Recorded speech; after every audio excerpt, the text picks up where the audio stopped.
What is up, everybody? It's me, Duke Farley, back at it again here on Lost at Sea. And tonight we are talking about week 5 of Big Brother and what's been happening. Um, but first, Pat, how are you doing? What's been up with you? What's going on? Good, good. Just getting just training for the new job. First day of school tomorrow. So, just getting all my gym plan stuff going. It's good stuff. That's awesome. And Pat just landed, the gym teacher role. So congratulations on that. Uncle Shane, you've been good. Yeah, I Enjoying think Big Brother. I think Pat is a good lesson, and if you go down to a middle school enough, they eventually hire you. Yeah, they typically try to get me to at least 100 feet away from the middle school, but persistence is key. Okay, so with that, let's just jump right into it. Big Brother, we had our first major blindside of the season. We left off with a veto to be played, and of course, Tucker, who was put on the block by the power of Quinn, was able to win again and take himself off. Quinn then nominates Rubina, who we see is in a little bit of a showmance with Tucker. But Pat, we talked about it last week, why put Tucker on the block originally? And he just wins and gets himself off.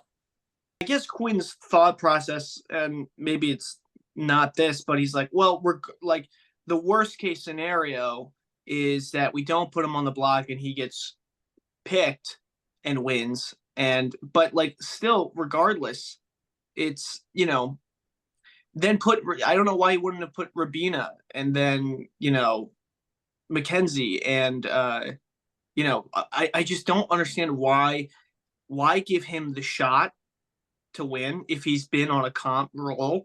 And literally the worst case scenario happened. Like the literal almost like didn't even fathom it for Quinn. This could not happen. It happened. His entire game is blown up in his face. And it's kind of, it's 100% on him, but I just, to give Tucker a shot, why? That makes no sense. Do you know how like at the end of the game, everybody always talks about their Big Brother resume? Do you think that if you were in the jury house and Quinn is in the final two, that you'll remember that this past week and hold that against him? I guess it depends on who he's sitting next to, but for Quinn, if Quinn was in the final two and he had a path forward after this whole debacle, people might say he would probably spin that as if like, hey, week 4, everything blew up for me. My closest allies turned on me. I got one of my closest people in my alliance voted out on accident. I think people maybe see that as an oversight, but if he can salvage his game from here, that might be considered a strength. What did you guys think of Quinn's decision to tell T-Core and Chemo about, the Pentagon Alliance that they were not a part of before this vote? Do you think that was smart? Well, it's proven to have not been smart. It went exactly the wrong way. It's the great thing is that like I don't even think they moved positions. I think he told them and then left, and like they're in the same position. Like, oh shit, okay, we're not valuable to you. Let's maybe think about that moving forward. Yeah, I don't know why, and I think Quinn is probably the most guilty of this. Maybe Mackenzie. Stop talking. Just stop talking. When you want to leak, number one, he leaks information to the wrong people. Angela, that was the worst move he could have had. And then to tell Chemo about his power, that got leaked, even though they were close. So you'd think, Quinn, why would I tell them about this alliance when literally last week the whole reason why I can't use this power is because of Chemo. I'm going to now tell Chemo about this also secret alliance that's been going on for weeks. Quinn, Like, you're a super fan. Shut up. And I think if the only way to play that, I think if he would have told them immediately. I think that's the biggest problem, is that he told them way too late. So he's like, oh yeah, I've been in this alliance for a while, but you two are my people I want to work with. And they're like, dude, we don't believe that for a second. And it's like, Quinn, if you were really with these two, and granted, it was, the Pentagon, that was happening pretty early on. It was still early on in the game, but it's like, as soon as you know that these two people are your people, you have to let them know. You can't go a week or 2 weeks being in an alliance, because a week in Big Brother is like forever, because there's nothing to do other than the game. So as soon as he knows that Chemo and Tigor is like, I'm going to ride with them, you cannot hold any of that information.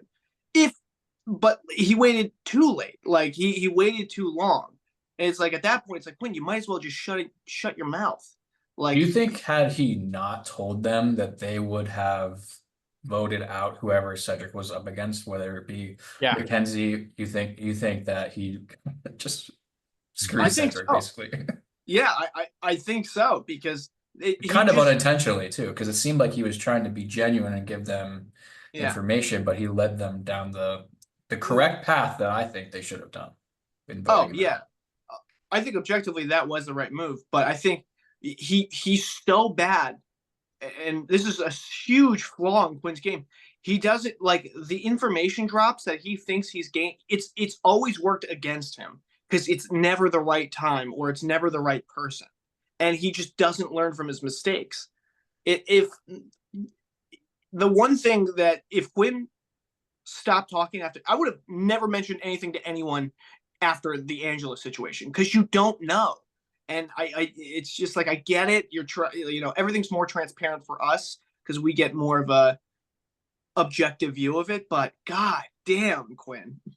Especially since he really wanted to go to the end with them. That's the real tough part, is that he wasn't just like, hey, I want to go as far with them as possible and then I'll shed them. He really respected them and liked them and wanted to go to the end, and then watch them, like, they blew up his game, and he's devastated now. Yeah. Like, he's not twerking so much anymore. I noticed. there have been a lot less twerks this episode. I was trying to find that for the editing of that last episode, the twerk, but I couldn't find that anywhere on Google Images. Yeah, no, so huge blindside. The AI arena, it was super close. I thought this was the closest the AI arena has been between Mackenzie and Rubina. It seemed like it was a photo finish there, because the throwing the balls up and down. But I wanted to, before we move on into the HOH, I wanted to talk about Cedric. Damn, I thought he was going to go much farther than he did. And he kind of got screwed here. Are you guys sad to see Cedric go with all the hand movements and everything? No, I was ready to see him go. You know what the funny thing is? You're right, where that the AI arena was, it was so close that the cameraman, the editor, the director had it on the wrong camera, because they were convinced it was what's her name? I'm sorry. Rabina that was going to win, because it looked like she was going to win. Even though when they hit it, we were shocked that when then they cut over and it was Mackenzie. So they weren't even prepared for that. She kind of came back. No, I'm okay with seeing him go, because it just means with him gone, we have a better shot of Tucker and Angela moving forward, and that's just entertaining, So. And did we talk about the Tanks Alliance, that little segment we got? Oh my god! First of all, is that the worst alliance name we've seen in a while? The Tanks. BB gun was pretty bad. BB gun was pretty brutal. It was just BB gun was tough. Tanks is just kind of unoriginal. The Tanks. That was like I love Lamp. Right? Like, it's just like, we're going to look around and we're going to choose something. But the best thing was before that, and I'm trying to think of how I say, large Angela on the ground, like kind of like doing like the army crawl out to the door, and then just right out, just like, please. And then it's like crickets. Nobody says anything. And the best thing when Tucker keeps saying to the camera, will somebody say something? Yeah. And then Oh, it's like, and the funny thing is like, have you guys ever been in a situation where it's like you say something and then you realize, oh, nobody's into this. Okay, I'm just gonna stop. She was just like still like, so is this cool? Like, am I in? Like, what am I? Like, she has no shame. She has no dignity. It was and out. and with a game that relies on social awareness and gameplay, boy, that was a tough watch. Like, just like, oh my God, she was tripling down on it too. And it was just like, oh my God, you feel, part of me felt sorry, but I was just like, oh my God, you're a grown woman. Please get off the ground.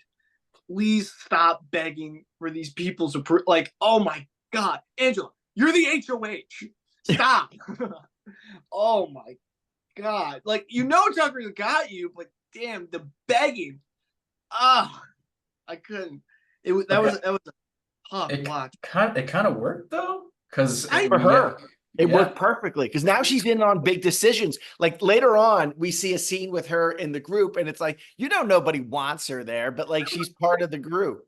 Oh my God.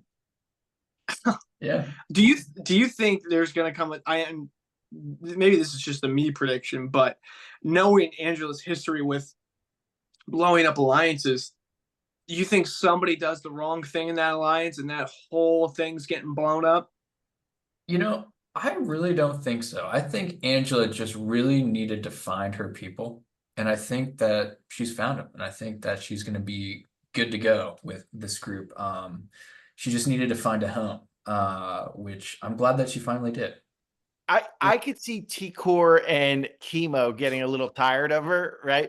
But yeah, I agree. I think she's going to go with them for a little while. The fun part is when the alliance starts to turn on themselves because they're the only ones left. Because then she's going to think that like she's El Chapo, like she's fucking calling out hits and shit. Yeah. Like it's like no.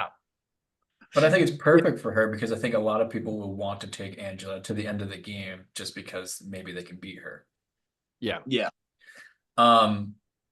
But I wanted to talk about, after this huge blindside, the Pentagon Alliance is kind of obviously blindsided, and they go right into the iconic wall HOH competition.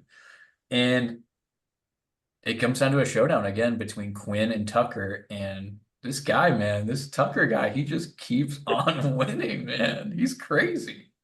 How who were you guys? Were you rooting for Tucker, or did you want to see Quinn get the power back? I was rooting for Tucker. I was actually surprised that Quinn could hold on that long. I didn't think that he had it in him. A lot of times it's great. It's like great. It's like when you take like guys built like Cam, like if you're rooting for guys like that, and I have in the past and in past seasons, I'm always disappointed because there's so much muscle mass that like just dragging them down, they're getting exhausted. And so for this one, you're like, oh my God, Tucker's in this. He's a thin guy and just in great shape. He really could make this thing happen. And he does. Like he once again wins. And the funny thing is, like, he's never surprised at all that he's winning. Like it's always like, of course I won. Which is so great.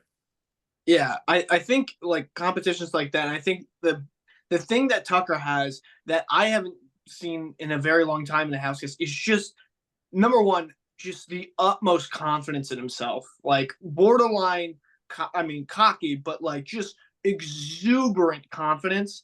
And in situations like that, where it is all mental, it's like there is a physical element to it.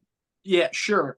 But they don't pour freezing cold water on you, spray you with goo, leave you up there for hours. It's all mental. And he is so mentally locked in because he just wants it way more, which is like really scary. And I think that's why he's just been dominating these competitions because he just has that willpower is like, I'm going to dominate you and I want to put on a show. And it's like it is for the showman aspect, which is just electric to watch, which, you know, a lot of people in Big Brother try to do more, like be the nice guy, go with the house, you know, try to play like this long game. He's burning the bridges behind him. He doesn't care. And it is so fun to watch. Like Duke and I were texting, and it was like very Dr. Will-esque. And we haven't seen that kind of player, especially in the modern Big Brother, but he's doing, I mean, granted, we don't know how sustainable it is, but he just keeps winning. Like he's just, nobody's gonna beat him because he just mentally wants it more. Also, what's so great is that when because it wasn't a live competition and they edit it, it's like I was nervous. I was thinking that Quinn had a shot, but the fact that it wasn't live, right? No, because it was like 45 minutes. They were like showing the elapsed time. But you really felt like Quinn had a shot to win. And then later there was that scene like in the bedroom where they're like getting like ready, and he's just like, did you like, how much did you have left in you? And Tucker goes, oh, I had at least another 45. And it's so like, it was all editing. And then you realize Quinn just felt like, as Quinn's like crying behind his glasses and like wiping the paint off himself, or like, he's like, feels like a little bitch, you know? It's like, this dude had another 45 minutes. Oh, yeah. 45? Yeah, you probably had it for sure. Yeah, I love that he was like, oh, okay, so I lost. Like, that's not, which I think would give me comfort if it was like, I mean, you know, we were close, right? He goes, no, I could have been out there for hours. And it's like, okay, well, maybe that was just not my comp, you know? But doesn't anybody anymore ever, like when they know that they're about to fall, at least look over and say, hey, dude, am I safe? Can I just be safe? I mean, would it kill him to like, I don't know, maybe he would be like, okay. Yeah. Throw it out there. I think there was a little bit of that where, you know, but I think between the both of them, they knew regardless it was, you know, because they're such rivals now. There was a little bit of that trying to make a deal happen, but Tucker was like, I am not falling. Like, yeah, it's on you.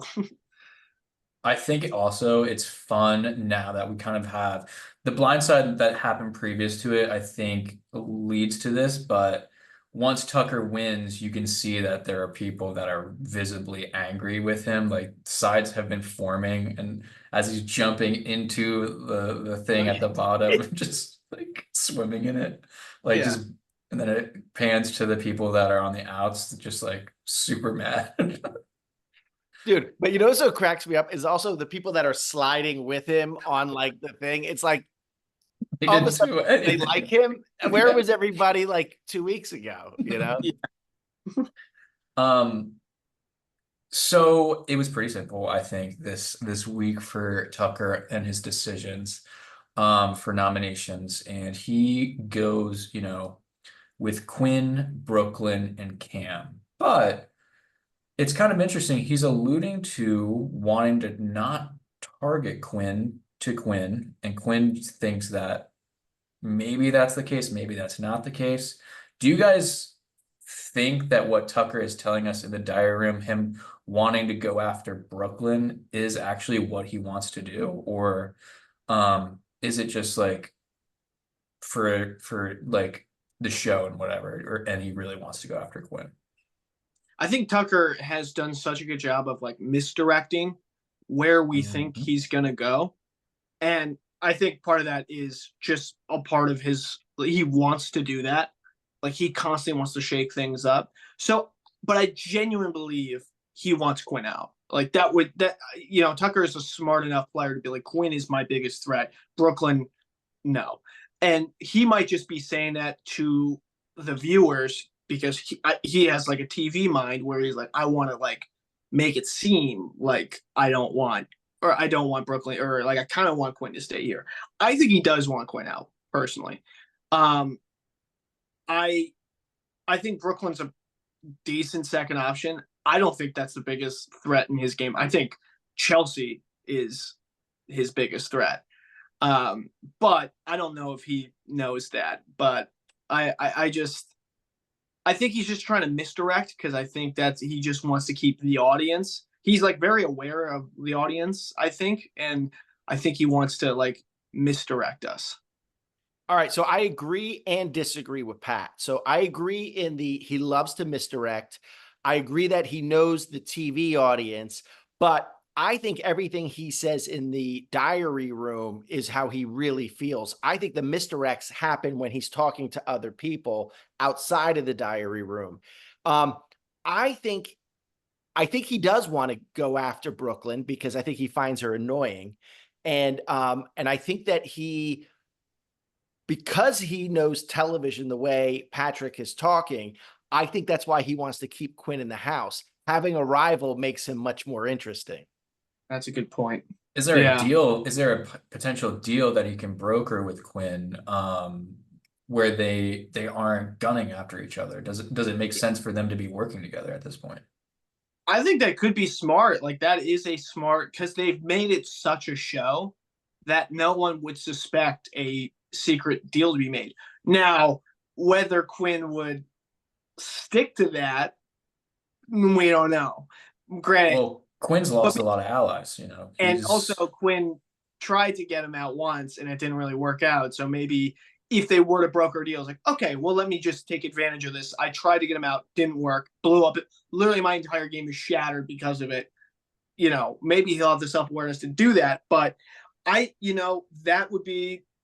be fun. And that with this AI instigator power coming in, it's gonna. I have no clue. And that's the fun part about this season is everyone is so unpredictable. You can kind of see where things are going, but for the most part, it's tough to really tell. I want to talk about some of the dynamics. We see that the Pentagon, loses Cedric. The four of them are now on the outs. And then we have the formation of the tanks. And then the addition of Joseph, which makes the Sixth Avenue an alliance. I forgot they brought his ass in. They brought the stash in. But I want to ask about Leah and Mackenzie. Is just nobody wants to have them in an alliance? Like, what's going on with these two? I don't know. I like both of them actually. Like they've both grown on me all season long. I like them both, but yeah, nobody seems to be interested in them. Sometimes that's great though because then both groups are pulling for you, and you can like decide who you want to be with.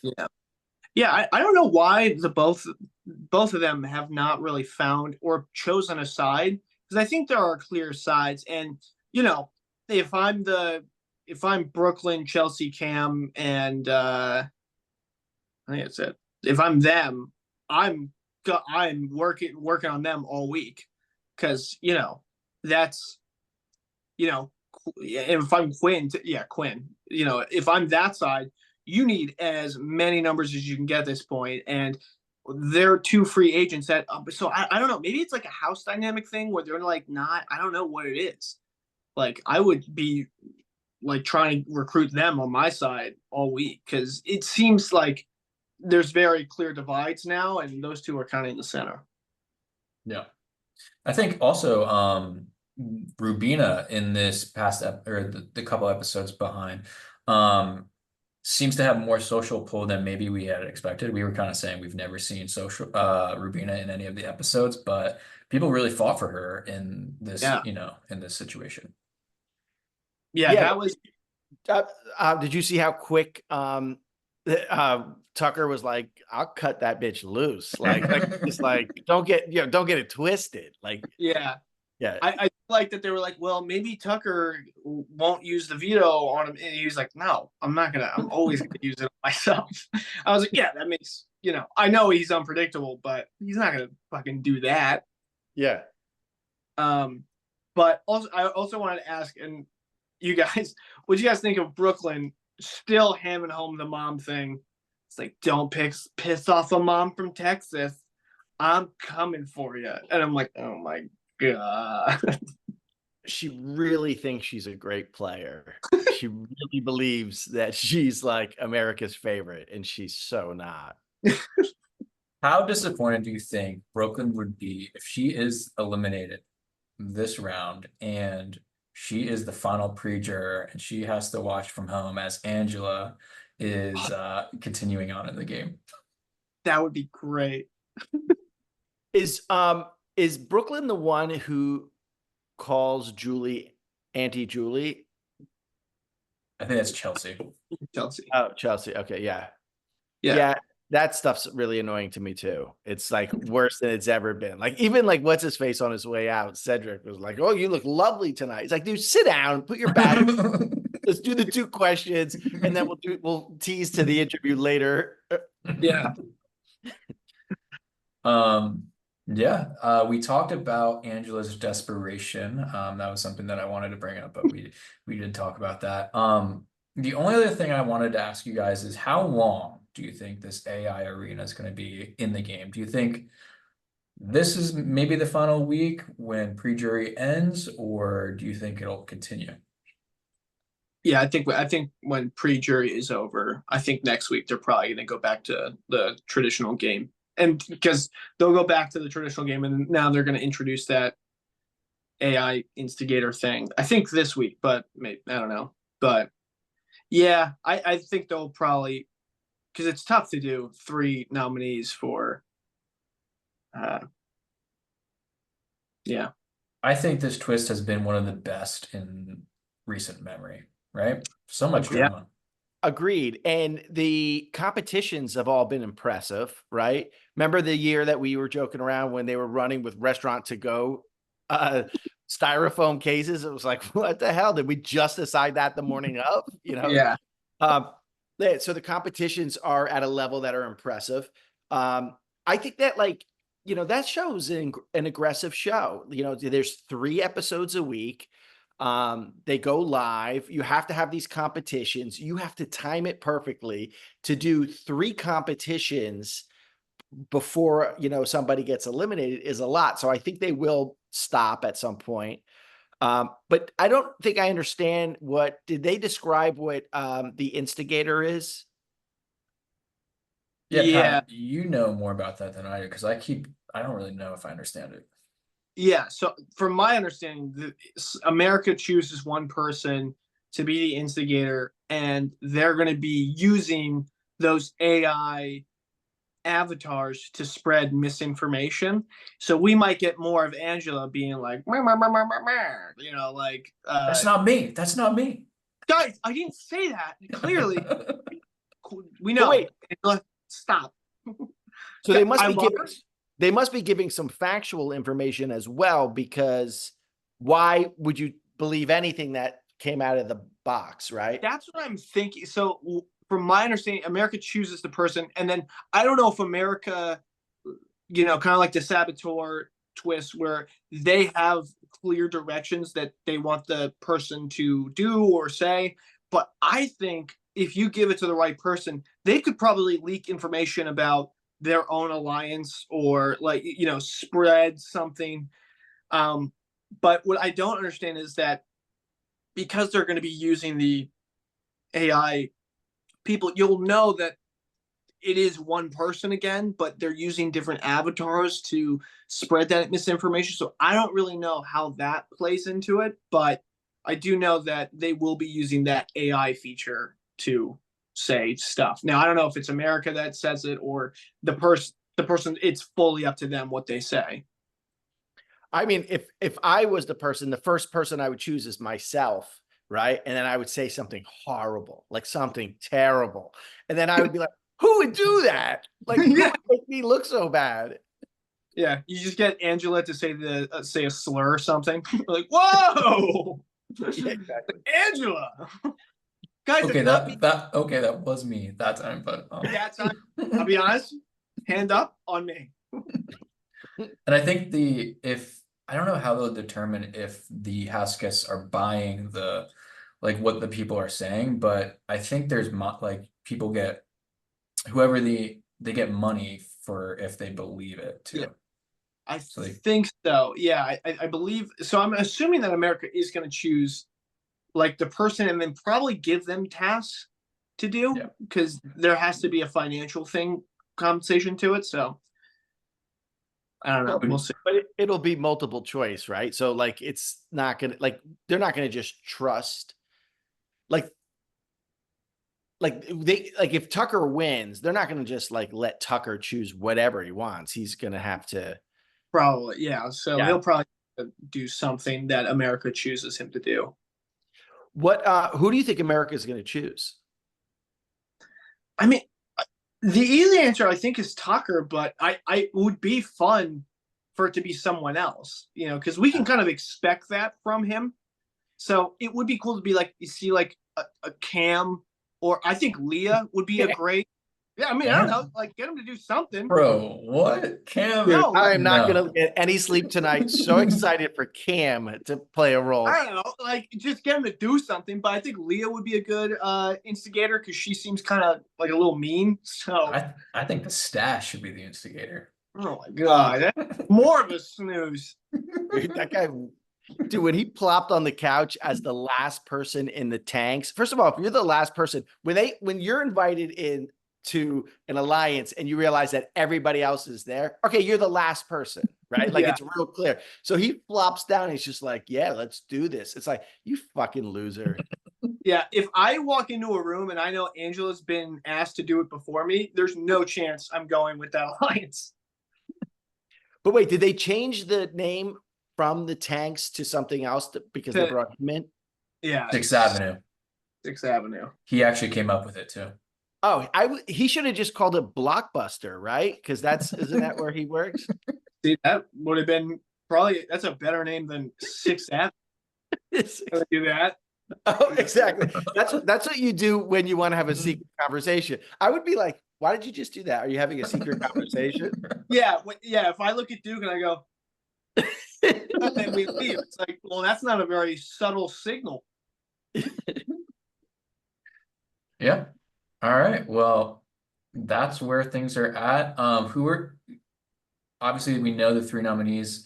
Who are you hoping, I guess, doesn't go? Like, who do you want out of these 3? Who would you want to go home? Who would you want to win the veto and get themselves off, leading up to these week's competitions? Who is it again? It's Brooklyn, it's Quinn, and it's who? Cam. Oh, right. Well, I know Pat is really excited to see Cam come to life, but he could go away for all I care. All right. Listen, I just said that it would be fun to see him do something. Yeah, talk to Julie. Yeah, he's like, Cam, what was your strategy? He goes, I don't know. Okay, cool, Cam. At least Kenny wanted to go home, you know. That's Kenny. Has anybody heard from him? Like, has he like been posting? You know, I mean, he's only had he should be posting his wife and kids from now on because that fucker, God, that was annoying. I want Quinn to stay. Obviously, I would like to see him have like a redemption arc. Like, I'd like to see him and Tucker still go at it. I think that's a good rivalry. But so that's and Quinn's my winner pick, which it's not looking great, but yeah, let's check in on the winner picks. Quinn is not looking great. Leah, kind of a bit of she's there. She's doing well. So is Joseph, kind of just floating around. So, dude, your winner pick sucks, dude. That guy, everybody hates that dude. Like nobody misses him. Like, you know, the thing where like you could see photos from your family and pictures and a letter, stuff like that. I guarantee he's got 0. He's probably like, nobody wrote him. Yeah. This is boss from Blockbuster. At the end of the letter, it just says, be kind and rewind or whatever that fuck is. Yeah. They're like, hey, I'm surprised they asked me to write this, but I hope you're good. I met you twice. Yeah. Terry took a few of your shifts while you're gone. Cool. All right. All right, guys. Well, that is all that we have from week 5. I'm excited for week 6. But appreciate, getting to, talk about it with you guys. Thanks for having us, Duke.